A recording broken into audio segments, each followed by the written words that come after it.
मोहतरम साबका chief justice Umar Ata Bandial साहब उसका फैसला न कर पाए थे, इसलिए आज पहला केस जो है वो नए चीफ जस्टिस साहब की सरबराही में प्रैक्टिस एंड प्रोसीजर एक्ट का जो चैलेंज था, मुख्तलिफ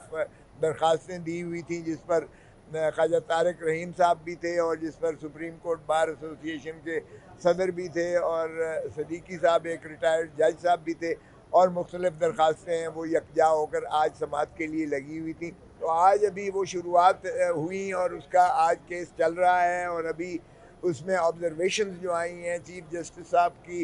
वो चीफ जस्टिस साहब जो है वो कहते हैं कि देखिए मैंने हल्फ उठाया है आइन की पासदारी का और कानून की अमलदारी का। तो आप प्रेसिडेंट इस पर मुझे बताइएगा कि किस तरह से आर्टिकल 184(3) में इसमें कौन सी शिक है जो आइन से मुतसादिम है। प्रैक्टिस एंड प्रोसीजर एक्ट जो है उसमें बुनियादी जो तब्दीलियाँ की गई, एक तो तब्दीली ये थी कि चीफ जस्टिस साहब की जगह पर कि जब सुओ मोटो लिया जाएगा या डायरेक्ट आर्टिकल 184(3) में लिया जाएगा तो क्या उसका तयन का अकेले चीफ जस्टिस साहब करेंगे, जो कि पहले सुप्रीम कोर्ट जो रूल्स हैं 1980 में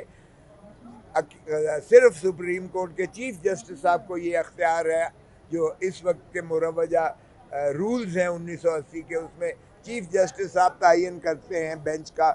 या सुओ मोटो टेकअप करने का। तो प्रैक्टिस एंड प्रोसीजर एक्ट में इसमें चीफ जस्टिस और दो हमरा सीनियर तरीन जज साहिबान पर मुहित वो 3 जज साहिबान ये फैसला करेंगे कि क्या इसे आर्टिकल 184(3) में बराह रास्त समाअत का मुकदमा है या सुओ मोटो इसको लेना चाहिए। यानी वो चीफ जस्टिस साहब की बजाय 3 सीनियर चीफ जस्टिस और 2 सीनियर जज साहिबान पर मुहित। सर आपकी अपनी क्या राय है? एक तब्दीली ये जो है की गई है उस प्रैक्टिस एंड प्रोसीजर एक्ट। दूसरी तब्दीली इसमें यह की गई है कि आर्टिकल 184(3) चूँकि बराह रास्त सुप्रीम कोर्ट टेकअप करती है उस मसाले को, तो ये हक़ अपील जो है वो चूँकि शरीयत कोर्ट भी कह चुकी और वैसे भी आइन में है कि एक हक़ तो कम से कम अपील का होना चाहिए। ये क्या बात हुई कि एक ही फ़ैसला हो और उसके बाद जो है कोई अपील वगैरह ना हो। तो नज़र सानी अगरचे आर्टिकल 188 में नज़र सानी का प्रोविज़न मौजूद है, मगर नज़र सानी में तो सिर्फ error floating on the surface of the record या कोई क्लैरिकल मिस्टेक, उसको री हियरिंग या अगर फ़ैसला दुरुस्त ना भी हो तो भी उसका अपील में ही फ़ैसला हो सकता है, रिव्यू में फ़ैसला नहीं हो सकता है।